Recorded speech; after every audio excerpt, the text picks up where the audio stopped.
हरे भरे जंगल के किनारे एक नन्हा खरगोश गोलू रहता था। गोलू बहुत चंचल और दयालु था। एक दिन वह जंगल के रास्ते से गुजर रहा था, तभी उसे एक बिल्ली कराहती हुई दिखी।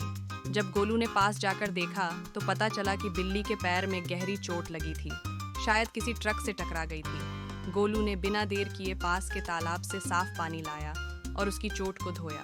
फिर वह पास के पेड़ से कुछ जड़ी बूटियां लेकर आया और उसकी पट्टी कर दी।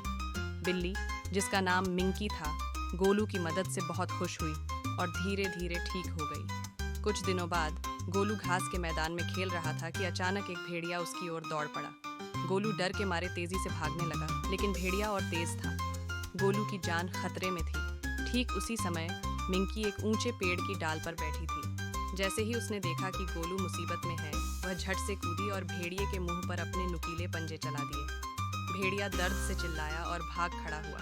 गोलू की जान बच गई। वह मिंकी के गले लग गया और कहा, अगर तुम ना होती तो आज मेरी हालत बहुत बुरी होती। मिंकी मुस्कुराई और बोली, तुमने मेरी मदद की थी तो भला मैं तुम्हें अकेला कैसे छोड़ सकती थी। इसके बाद गोलू और मिंकी की दोस्ती और भी गहरी हो गई। वे हमेशा एक दूसरे का ख्याल रखने लगे और जंगल में सबको सिखाने लगे कि सच्ची दोस्ती का मतलब ही होता है एक दूसरे की मदद करना।